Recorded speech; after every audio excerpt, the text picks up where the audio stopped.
Céline fut à la fois pamphlétaire et romancier. Il n'est pas le seul, mais son cas est singulier, car on peut lire sous sa plume ceci.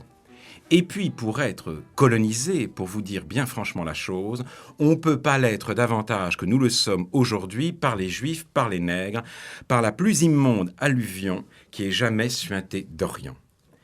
Et on peut lire également cette description new-yorkaise, piochée presque au hasard dans Voyage au bout de la nuit.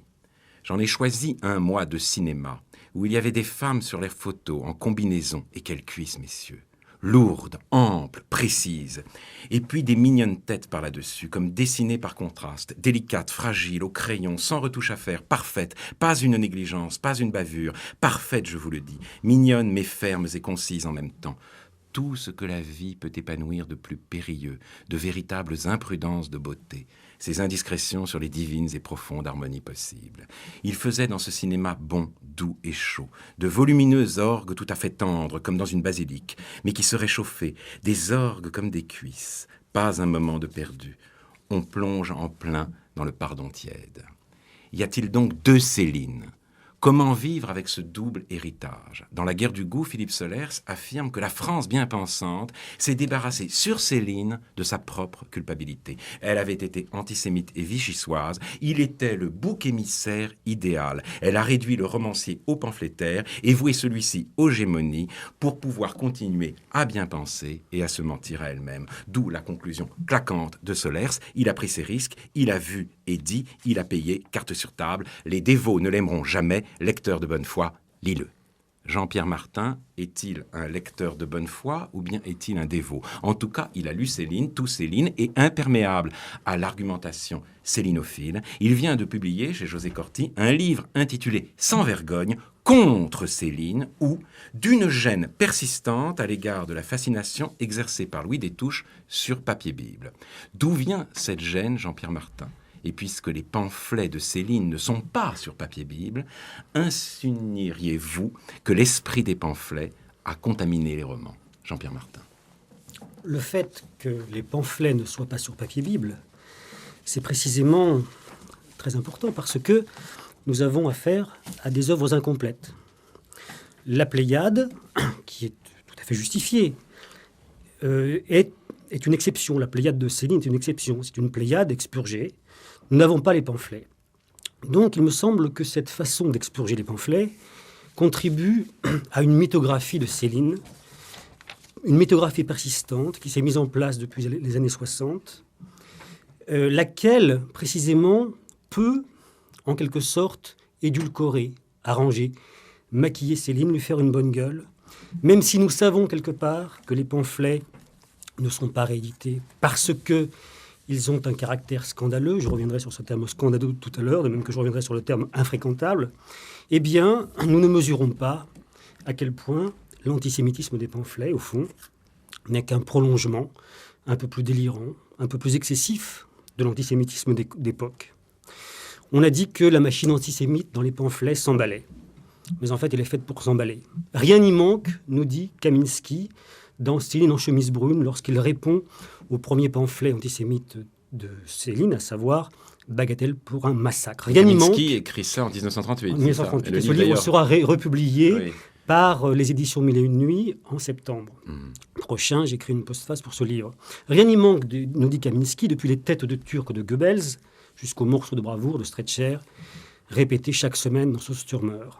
Quels sont les objets des vociférations de Céline, lesquels, à mon avis, infléchissent l'histoire de l'œuvre ? Parce que vous nous dites deux Céline, non. Plusieurs Céline, de même que nous sommes plusieurs dans une vie, de même que nous avons plusieurs vies qui s'ajoutent les unes aux autres, en quelque sorte, qui s'enchaînent les unes aux autres. Donc, une histoire, n'est-ce pas, de l'œuvre est masquée par la panthéonisation. Nous avons quelque tendance à considérer une œuvre comme un monument.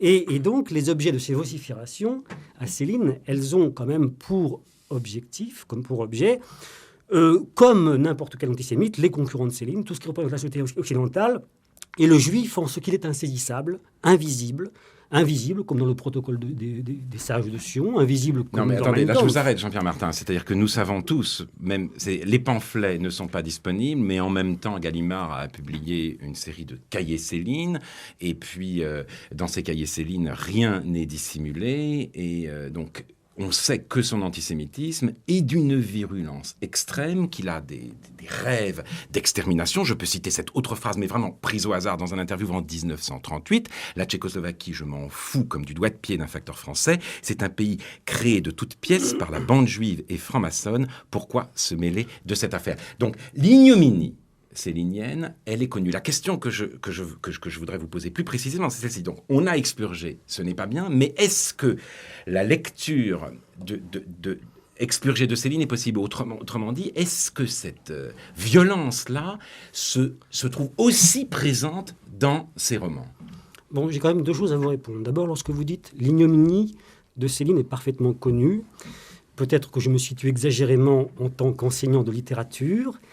Peut-être que pour avoir affaire à des étudiants, j'ai un souci exagéré de la transmission, mais il me semble qu'il faut constamment rafraîchir la mémoire et constamment laisser cette question, non pas comme s'il y avait une réponse définitive, mais laisser cette question ouverte, la traiter, d'autant plus que d'année en année paraissent des livres qui, non seulement profitent du fait que les pamphlets sont expurgés, mais en fait nous donnent une image tout à fait déformé de Céline. Et d'autre part, pour ce qui est du moment des pamphlets, je pense que c'est un moment décisif dans l'histoire de l'œuvre. Et donc, effectivement, cette violence, elle laisse des traces. Que Céline lui-même, à partir des pamphlets, se situe différemment par rapport à l'histoire. Qu'il est conscient de son rapport à l'histoire et qu'il est conscient du fait qu'une réhabilitation de soi-même est nécessaire, à travers l'autopromotion, à travers l'ellipse et à travers le retour de plus en plus, au fur et à mesure qu'il écrit, le retour du politique explicitement traduit dans l'écriture, à travers, par exemple, le trait d'union qui revient, la bougnolisation du monde, les heures bougnoul, etc. Ça, c'est tout où ce mouvement-là, La bougnolisation du monde. Il commence d'un château à l'autre, il continue dans Nord, et il s'affirme dans Rigaudon. Et dans Rigaudon, nous trouvons, c'est très intéressant, le fait que Rigaudon se termine par la présence de ce trait d'union. Les Moldofinois et les Baltorutaines qui font en quelque sorte écho à la République tchouko-mako-bromo-crovène de l'Église, n'est-ce pas, son premier texte de 1930. Donc c'est toujours cette vision un peu conspirative de la réalité, le trait d'union est là d'union pour totalitaire. le traduire. Trait d'union totalitaire, d'accord. Alors Philippe Solers, comment vous réagissez à tout ça? Céline représente, à mon avis, un enjeu capital de la compréhension du XXe siècle. D'une part parce que c'est un immense écrivain, que son œuvre est considérable, qu'il a abordé des sujets multiples, car si nous étions là simplement pour dire qu'il avait poursuivi une obsession antisémite, ce qui est le cas aussi, nous induirions l'auditeur qui n'est peut-être pas au courant, qui n'a peut-être pas lu tous les livres de Céline, qui ne sait pas les différents sujets qu'il a abordés, notamment après la guerre, c'est-à-dire cette extraordinaire peinture de l'Europe détruite. Et donc, je dirais, pour aller au cœur du sujet, il me semble que les pamphlets antisémites de Céline, son antisémitisme virulent, est la preuve, à mon avis, capitale, qu'il s'agit justement de ne pas gommer, que l'antisémitisme n'est pas une passion comme les autres. C'est une passion essentielle, quelque chose d'ahurissant, qui met l'accent sur ce qu'il peut y avoir de plus important dans une prise de position, dans une vision du monde. Alors, ce que je trouve, moi, remarquable, et c'est pour ça que je vous remercie d'avoir dit qu'on s'était débarrassé sur Céline comme bouc émissaire de cette passion abjecte, c'est qu'en réalité, le mal, lorsqu'il est dit avec son maximum de frénésie, d'obstination, lorsqu'il est verbalisé à ce point, c'est-à-dire les pamphlets de Céline, dont il faut souhaiter qu'ils soient édités de façon correcte de façon à ce qu'il soit trouvable et que ce ne soit pas ce chuchotement interminable avec quelques extraits qui circulent comme ça, qu'on voit enfin ce que c'est que cette passion-là.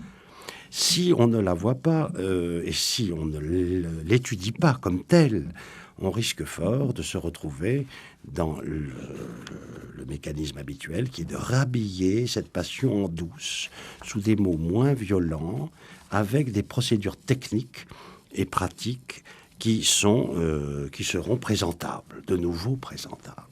Céline est imprésentable pour l'éternité en ayant parlé sous une forme passionnelle comme personne n'y arrivera plus jamais, à moins que vraiment... Alors là, il faut s'y mettre, hein, parce que c'est vraiment invraisemblable. Il dit ce que c'est que cette passion-là. Mmh. Et moi, ce que je redoute dans les questions, dans la condamnation qu'on pourrait faire de Céline, comme ça, rapidement, c'est que on évite désormais de se confronter à cette passion. C'en est une. Mmh. Et je dois dire qu'elle est à la mesure, verbalement, des massacres qu'elle a engendrés, mmh. de l'abjection. Parce que quand on voit les documents le fasciste de l'époque, les collabos, les Français, ces corps-là, Darnan, Doriot, Pétain lui-même, Déa, Debrinon, enfin tout, Henriot, c'est-à-dire tout ce qui était, même les nazis qui sont là, tout ce qui était la fonctionnarisation de l'antisémitisme européen. Mmh. Il y a un homme là qui passe, qui est très beau, qui a un col de fourrure, qui s'appelle Bousquet, qui est propre, qui parle d'égal à égal avec les nazis. On est entre fonctionnaires.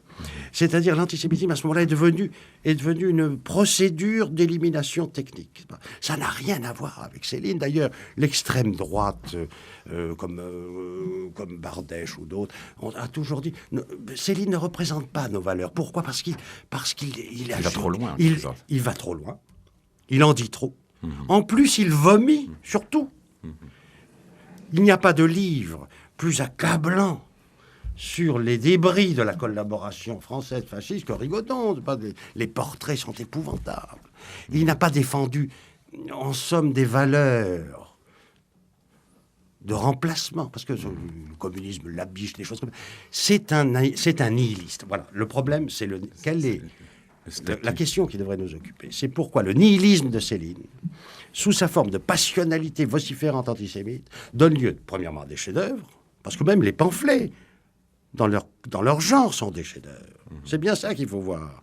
Il ne faut pas oublier qu'il n'y a pas que l'antisémitisme virulent, passionnel. Il y a aussi tout ce qui concerne l'URSS, etc., dans les pamphlets. Donc voilà, je crois qu'il faut être à la mesure de cela, et que la littérature, si elle existe aujourd'hui, sera ou pas à cette mesure. Ou bien on atténuera le ton, on deviendra bien pensant à bon compte, ou bien on fera des chefs-d'œuvre littéraires, ou même de pensée, qui seront à la mesure de cette passion. Je crains fort qu'on soit désormais dans une basse époque de bien-pensance atténuée, qui ne prend pas la mesure du drame. Jean-Pierre Martin.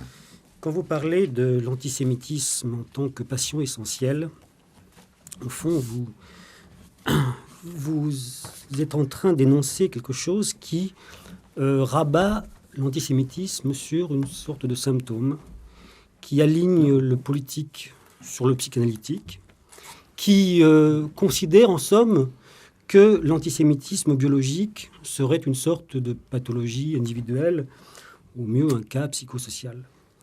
Or, il me semble que, précisément, il faut tout de même distinguer très soigneusement le mal collectif, le mal politique, le mal dans la cité, le mal auquel un écrivain tel que Céline peut se joindre, en quelque sorte retrouvant de cette façon-là les haines grégaires et des objets que tout le monde ne se donne pas, que d'autres écrivains ne se donnent pas.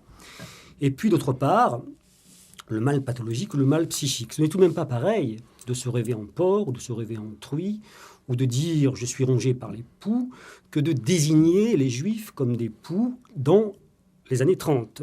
Et non, je sais, mais l'antisémitisme des années 30, il faut quand même le distinguer des autres historiquement, des autres antisémitismes. Ce n'est pas la même Mais alors, chose justement, que Voltaire antisémite. Pour aller dans le sens de ce qu'a dit Philippe Solers, en l'écoutant, je pensais à une phrase de Bernanos assez étonnante, parce que Bernanos a eu une trajectoire contraire à celle de Céline. Il est passé de Drummond à la condamnation de Munich. Drummond a déshonoré. Non, il a dit Hitler a déshonoré l'antisémitisme. Voilà. Hitler, et donc, au fond, ce que disait Solers, c'est que c'est vrai aussi pour Céline.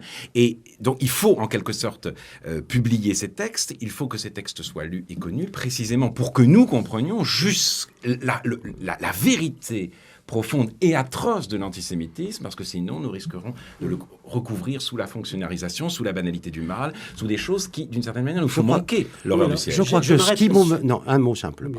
Je crois Philippe que ce qui nous menace aujourd'hui, car là nous sommes en position de décrire l'époque où nous sommes, hein, nous parlons avec notre responsabilité propre en ce moment même, pas dans l'abstrait. Donc ce qui nous menace, à mon avis, aujourd'hui, c'est la bien-pensance.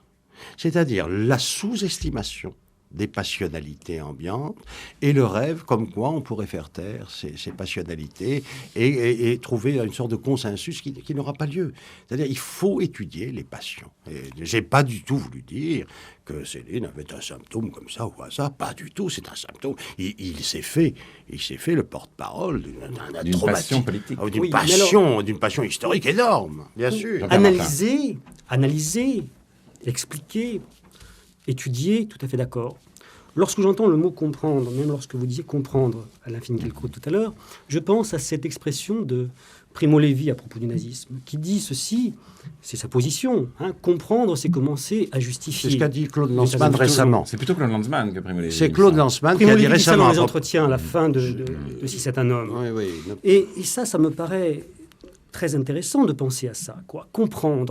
Comprendre, je veux bien, mais je veux dire comprendre à condition de bien penser au fait que le point de vue que nous avons là-dessus aujourd'hui, eh bien, il ne peut pas se séparer d'une prise de position. Quand vous dites bien-pensance, l'ennemi, c'est la bien-pensance. Il y a des politiciens actuellement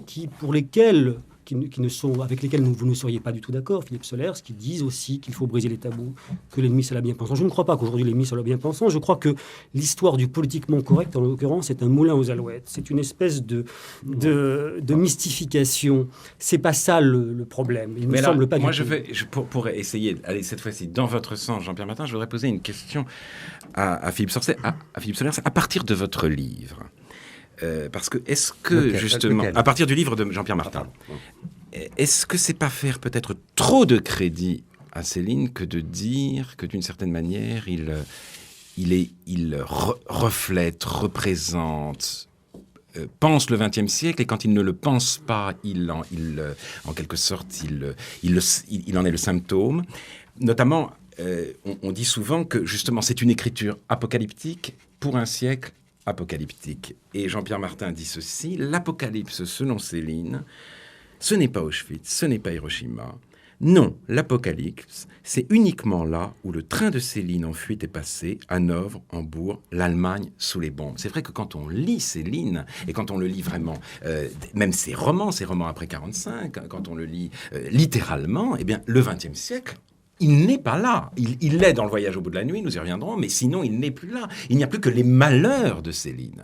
Donc est-ce que c'est quand même pas aussi un écrivain très réducteur ? Je crois pas.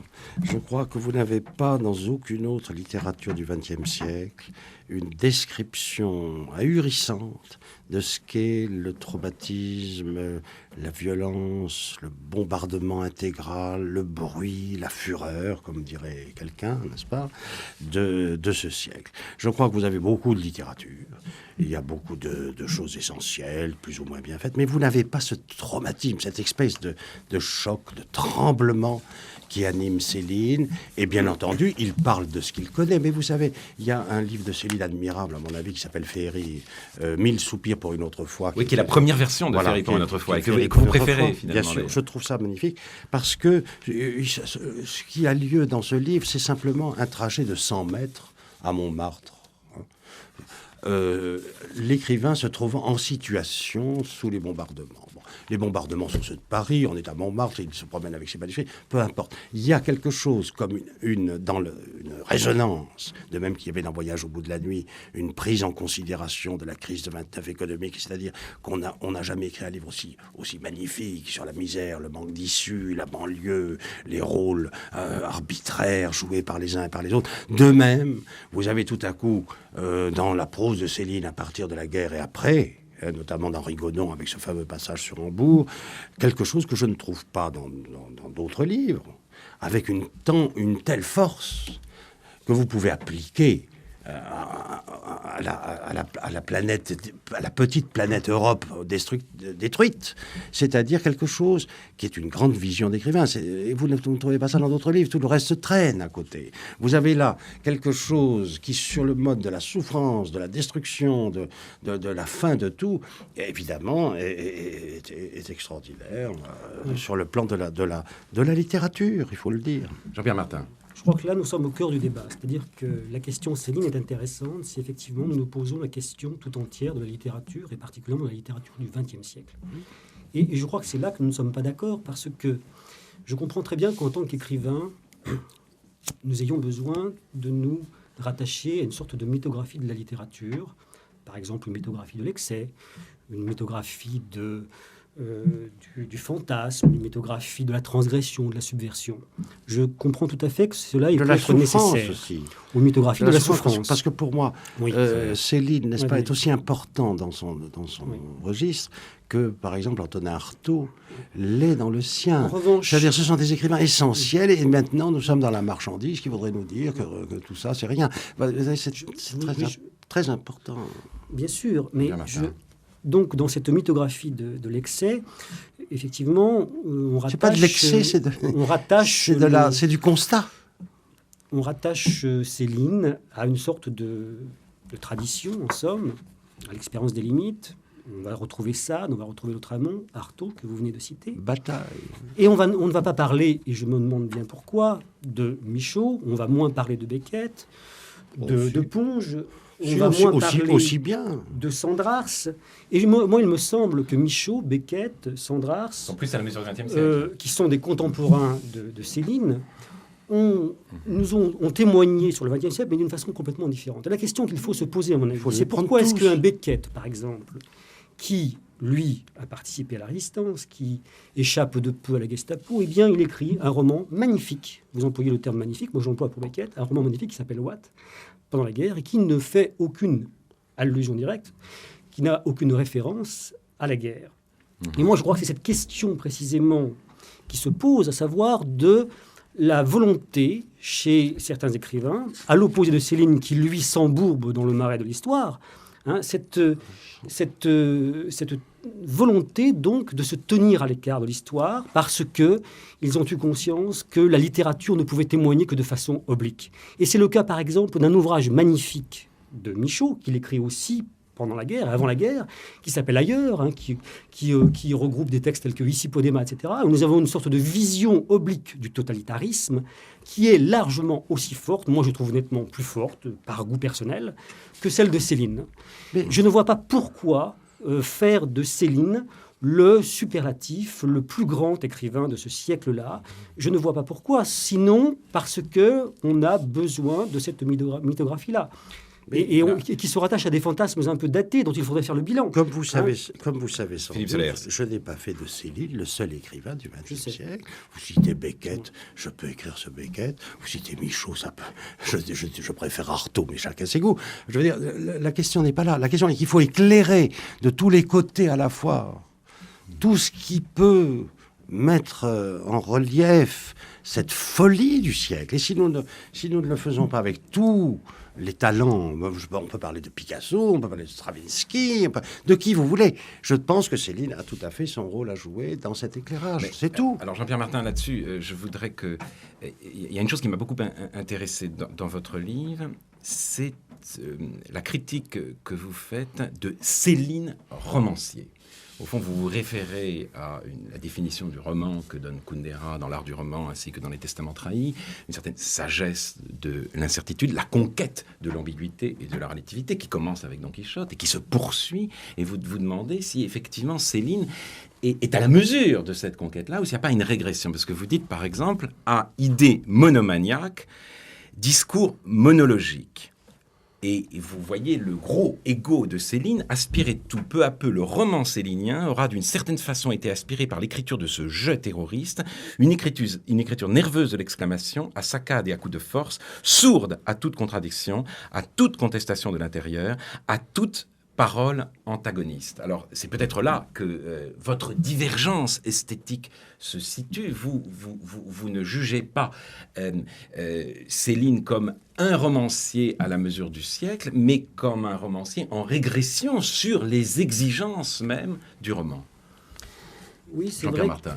C'est vrai qu'il me semble que la voix de Céline est une voix qui s'adresse à lui-même.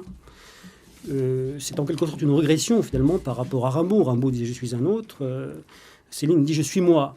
Et je m'adresse à moi-même ou alors à un clone de moi-même, à un destinataire qui, comme moi d'ailleurs, est d'une certaine façon, ça je crois pouvoir le montrer dans mon livre, est d'une certaine façon dans une connivence, dans une connaissance en tout cas de ce que c'est que la collaboration et dans une sorte de complicité éventuelle avec le martyr des collabos. Il ne faut tout de même pas oublier que les vieux compagnons de route de Céline, dont on dit qu'il est tellement isolé, tellement solitaire, tellement seul, tellement infréquentable, eh bien les vieux compagnons de route n'ont cessé de le fréquenter. Lucien Combel, des vieux collabos comme Lucien Combel, Rebattet, Abel Bonnard. Dont il se moque atroce. C'est plus compliqué que cela. Brasillac disait par exemple, à propos de Bagatelle pour un massacre, que c'était le premier signal de la révolte des indigènes.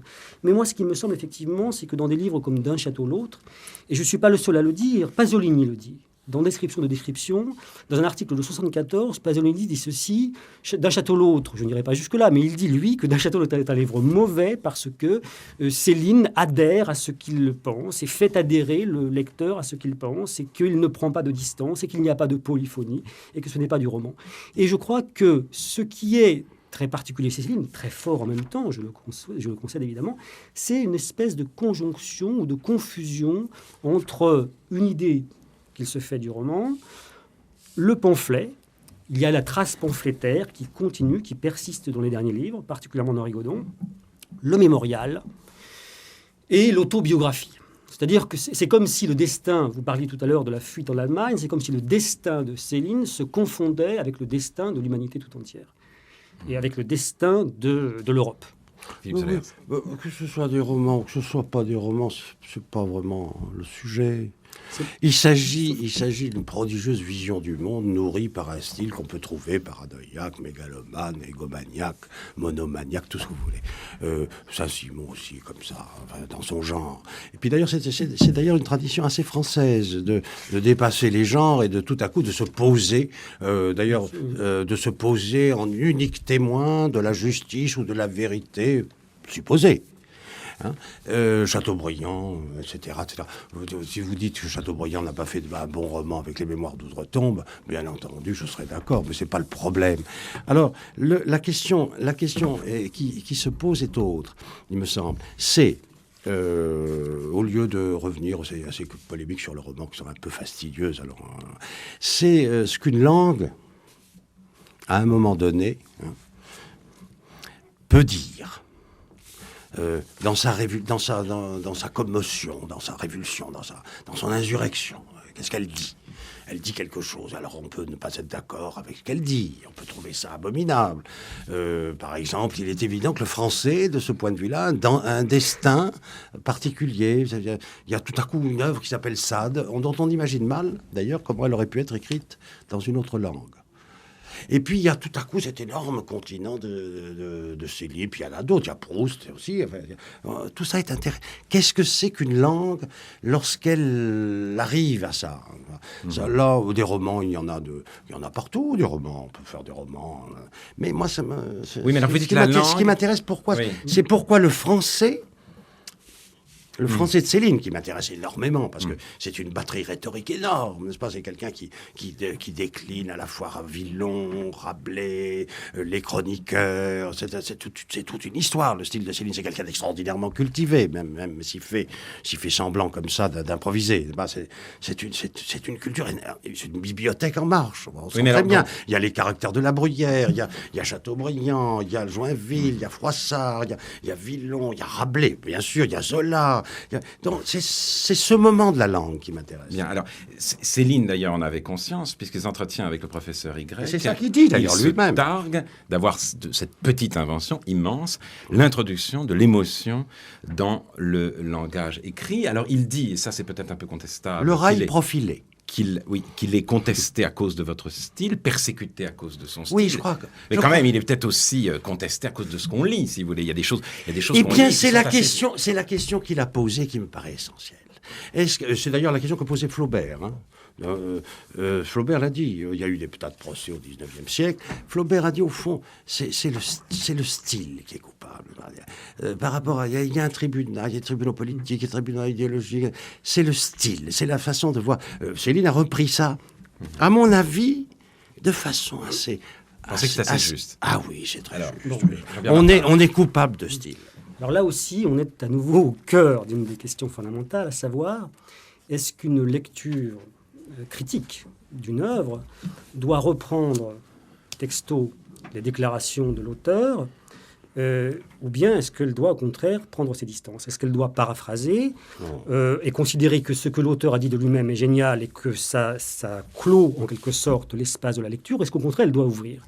Et je pense que précisément, si j'ai écrit ce livre, c'est parce que je me suis rendu compte que en étudiant la généalogie, en quelque sorte, de la lecture de Céline, vous avez compris que Contre Céline, c'est Contre Céline en tant qu'effet de lecture. Eh bien, il m'a semblé que dans de très nombreux travaux critiques, les auteurs, les critiques avaient tendance à suivre pas à pas les déclarations de Céline. Je n'ai pas d'idée, je n'ai que du style, émotion, musique. Et ça me paraît extrêmement dangereux parce qu'on mimétise Céline. On mimétise Céline à la fois dans la mise en scène de soi de Céline, et en même temps, on suit évidemment à la lettre ce qui me semble particulièrement dangereux, parce qu'il y a une politique de Céline. Parce qu'il y a une politique de Céline, plus comme il y a une politique de n'importe quel écrivain, mais il y a une politique de Céline parce qu'il s'inscrit dans l'histoire, et parce que, comme je vous disais tout à l'heure, les pamphlets sont un moment décisif de cette confrontation à l'histoire. Il me semble qu'il y a un disque rayé de Céline. Mon style, ma musique, mon style, ma musique. Il y a un style rayé et des glaciations critiques qui sont en rapport. Mon livre, c'est un livre agitateur par rapport à ces glaciations critiques. Bon, là, c'est très important, ça. D'accord. Alors justement, je voudrais illustrer ce que vous dites pour permettre à Philippe Solers de répondre. Je me mets dans la position d'un lecteur non prévenu, innocent de Céline, et pas forcément d'un homme du ressentiment, qui participerait de cette grande conspiration des faibles contre les forts dont a justement parlé Nietzsche. Je lis cette lettre à Nimier, que vous citez, décembre 59. Une fois Nord lancé, je vous promets un petit pinceau amusant, Bidubout, ça doit être Rigaudon qui se prépare, où je compte régler en quelques pages toutes ces contorsions. Jean-Jacques croyait l'homme bon, moi je le vois jaune, très bientôt, bon ou mauvais. J'ouvre Rigaudon. Et à la première page, il y a un dialogue imaginaire avec Poulet. Et il dit ceci... il parle du métissage qui va abrutir, détruire la race blanche. Comprenez, nous sommes condamnés à mort. Tous les sangs des races de couleur sont dominants. Jaune, rouge ou parme, le sang des blancs est dominé. Toujours, les enfants des belles unions mixtes seront jaunes, noirs, rouges, jamais blancs, jamais plus blancs. Passé muscade, avec toutes les bénédictions. Le tour est joué, plus un blanc, cette race n'a jamais existé. Un fond de teint, c'est tout. L'homme vrai de vrai est noir et jaune. L'homme blanc, religion métisseuse des religions, juifs, catholiques, protestants. Le blanc est mort, il n'existe plus qu'y croire. Bon, voilà un peu comment s'exprime Céline. Il s'exprime ainsi dans Rigaudon. Est-ce que si on est heurté, si on trouve ça même bête, c'est parce qu'on ne supporte pas le style, ou c'est parce qu'on ne supporte pas ce contenu qui en plus n'est pas très imaginatif? Je ne sais pas. Il me semble que Sartre a eu un mot profond à propos de Genet, où il a dit la société pardonne plus facilement une mauvaise action qu'une mauvaise parole. Donc ça, vous pensez que... Mais... Ça, c'est le premier point. Oui. Qui pourrait se vérifier constamment. On est beaucoup plus indulgent avec des criminels d'action qu'avec des criminels de parole. Ça, c'est une première réflexion sur ce qui est spontané chez l'être humain. Deuxièmement, là, vous venez de lire quelque chose. Il y a deux façons de le lire, en effet. Soit ça vous paraît simpliste, bête, et comme vous attendez des livres qui vous disent des choses complexes, raffinées et intelligentes, vous fermez. Soit vous commencez à rire. Vous commencez à rire. Faites beaucoup de crédit à Céline en commençant à rire. Oui, mais Céline a eu un mot merveilleux, je trouve. Il a dit « Attention, je peux faire rire ». Et ça, c'est un problème de littérature, vous savez, c'est très important. Qu'est-ce que c'est que de faire rire? Rire bêtement même, hein, c'est très dangereux le rire. Alors, la question est la suivante, c'est l'insistance, bien entendu, monomaniaque, sur le métissage, la biologie. Aujourd'hui, vous lisez ça, mais vous vous dites, bon finalement, quel idiot, il nous embête avec son histoire. Mais en même temps, vous êtes dans une époque où vous assistez à quoi? Sinon, à une montée violente de la biologisation de l'essence de l'homme et de sa conception même. Et vous vous dites, mais c'est curieux, voilà un type qui réagit, en somme, par anticipation, à une représentation biologisante de l'espèce humaine. Mais vous savez, Lacan, qui était loin d'être un nazi pratiquant, m'a dit un jour, vous savez, les nazis auront peut-être été des précurseurs. C'est-à-dire que, sous une forme ou sous une autre, cette espèce de conception de l'homme comme relevant uniquement de la biologie, eh bien, mes chers amis, c'est une hypothèse vraisemblable dans le monde où nous entrons, et je pourrais vous en fournir maintes preuves. Donc, Céline, loin d'être quelqu'un qui élucubre des simplismes idiots, pointe un truc sous la forme du rire. Bon, ça vous fait pas Il est à la fois le médecin et le ça symptôme, alors, d'une certaine manière. D'une certaine façon, je crois. Oui, là encore, c'est le troisième point, je crois, sur lequel nous ne sommes pas d'accord et sur lequel je pense qu'il faudrait éclaircir un peu la question, à mon avis, obscurcie par, encore une fois, une sorte d'allégeance à la crapulerie, j'appellerais ça la crapulerie histrionesque de Céline. Le crapule, c'est celui qui n'est pas ce qu'il est, qui est ce qu'il n'est pas, c'est l'insaisissable. Il y a quelque chose d'insaisissable, effectivement, chez Céline, mais ce qui est saisissable, si vous voulez, c'est tout de même la mise en scène de soi, qui, au départ, préside à quoi? Préside à une rencontre entre le populisme, un populisme démagogique, racoleur, etc., et puis une invention formidable dans la langue, évidemment. Et puis l'antisémitisme, qui est une sorte c'était pas un bourgeois, de versant. C'était un bourgeois. C'était un petit bourgeois. Pas assez. C'était un petit bourgeois. Bon, il y a une espèce de mensonge. Il y a eu beaucoup de gens mensongère, fantasmatique, incroyable. Alors, pour moi, il y a une petite anecdote. Il y a eu beaucoup de gens comme ça, oui. À quoi le fascisme a offert, en quelque sorte, une occasion d'exister. C'est vrai. À qui le stalinisme a offert une occasion d'exister. Oui. Et évidemment, c'est un problème. Mais qui n'ont pas été écrivains glorieux. Et alors, il y a une petite anecdote à vous raconter à ce sujet. C'est Céline qui envoie une lettre à Gallimard. Pour demander la publication du voyage au bout Gaston de la nuit. Gallimard. Gaston Gallimard. Et qui donc écrit à Gaston... Désastreux épicier. Voilà. Et qui écrit à Gaston Gallimard en reprenant un subjonctif populaire qu'il n'écrit pas du tout d'ordinaire dans ses lettres, disant ceci: « Je ne voudrais pour rien au monde que le sujet me soit essoufflé. » Il répète à deux ou trois reprises ce subjonctif populaire. Le et pour sujet, moi, c'était quoi le sujet? Le sujet du voyage au bout de la nuit. Ah oui. Alors, je trouve qu'on a bien là l'image de Céline, qu'il se construit lui-même, hein, l'image populiste, et en même temps ce souci terrible du succès, ce souci terrible de racoler, ce souci de la démagogie, en somme.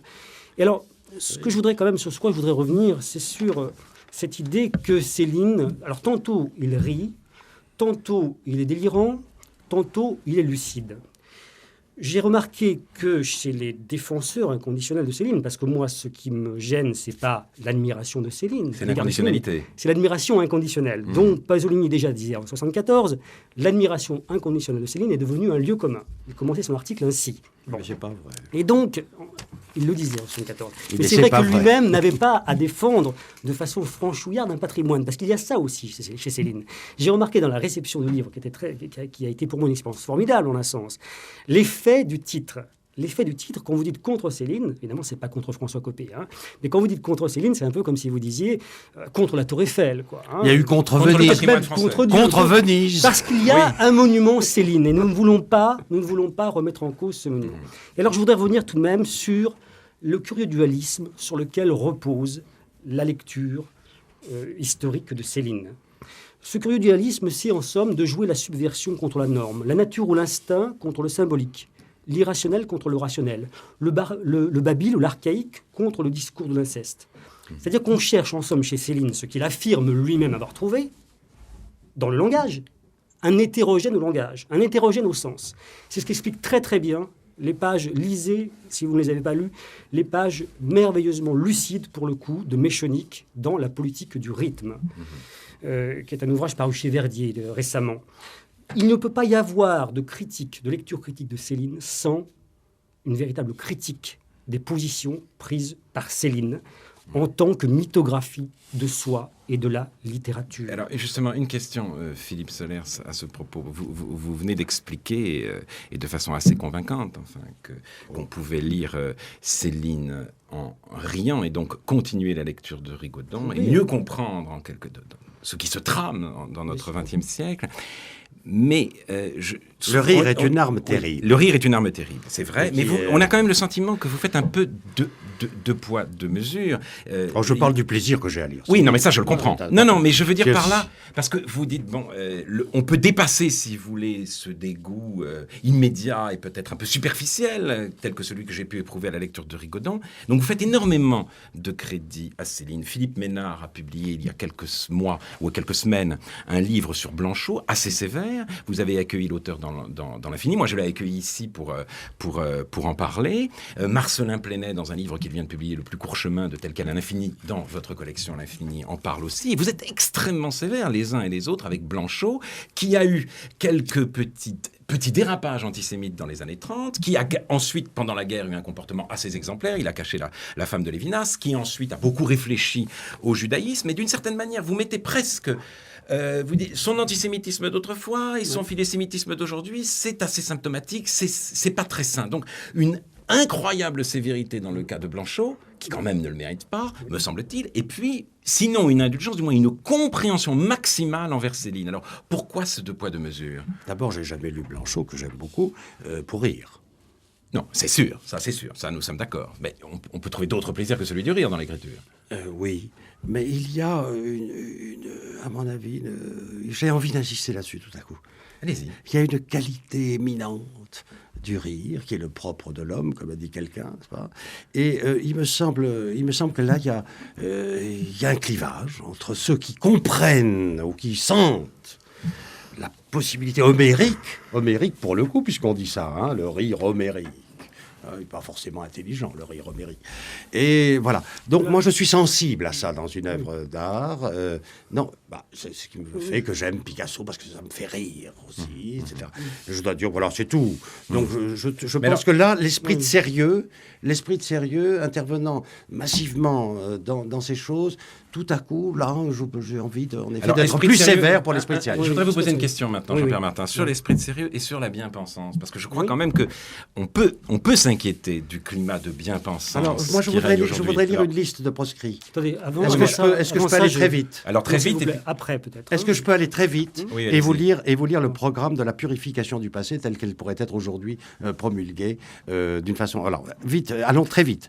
Gide, le pédophile Nobel. Marx, le massacreur de l'humanité que l'on sait. Nietzsche, la brute aux moustaches blondes. Freud, l'anti-Moïse libidinal. Heidegger, le génocideur parlant grec. Céline, le vociférateur abject. Genet, le PD ami des terroristes.